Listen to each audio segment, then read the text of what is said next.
द्वारका की महारानी और साक्षात लक्ष्मी का अवतार रुक्मिणी एक बेजुबान जानवर की तरह रथ खींचने पर मजबूर हो गई। उनके कोमल पैर तपती रेत में झुलस रहे थे और हाथों में घोड़ों की लगाम नहीं बल्कि उस भारी रथ का बोझ था। लेकिन सबसे हैरान करने वाली बात तो ये थी कि उनके सामने स्वयं भगवान श्री कृष्ण खड़े थे। फिर भी वे अपनी अर्धांगिनी को इस हाल में क्यों देख रहे थे?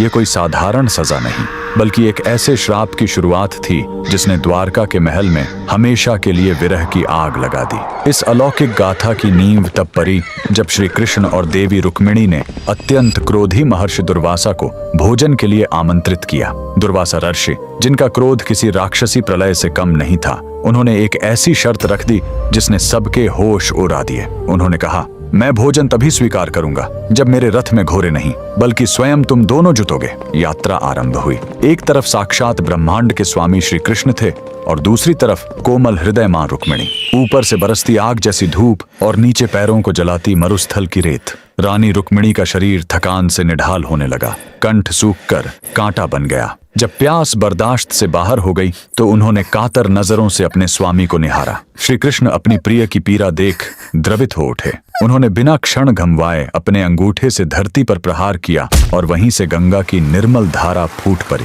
रुक्मिणी ने व्याकुलता में वह जल पी लिया। उनकी प्यास तो बुझ गई, लेकिन वे यह भूल गईं कि उनके साथ एक ऐसे आर्षे हैं जिन्हें अनुशासन से बढ़कर कुछ प्रिय नहीं। महर्षि दुर्वासा का चेहरा क्रोध से तमतमा उठा। उन्होंने गर्जना की, रुक्मिणी, तुमने अतिथि को जल पूछे बिना स्वयं जल ग्रहण करने का दुस्साहस किया। जिस प्यास ने तुम्हें मर्यादा भुला दी, वही प्यास अब तुम्हारे विरह का कारण बनेगी। उन्होंने श्राप दिया कि जिस द्वारका में श्री कृष्ण बसेंगे, रुक्मिणी वहां कभी नहीं रह पाएंगी और उसी क्षण से प्रेम की वो अटूट जोड़ी हमेशा के लिए अलग हो गई।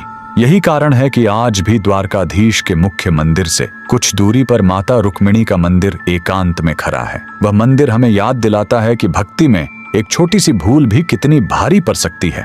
जहां रानी ने अपनी प्यास बुझाई थी, उसे आज भी रुक्मिणी कुंड कहा जाता है, जो उस अधूरे मिलन और अमर प्रतीक्षा का प्रतीक है। अगर आप भी साक्षात लक्ष्मी नारायण के इस अलौकिक प्रेम को नमन करते हैं तो कमेंट्स में जय श्री कृष्णा जरूर लिखें।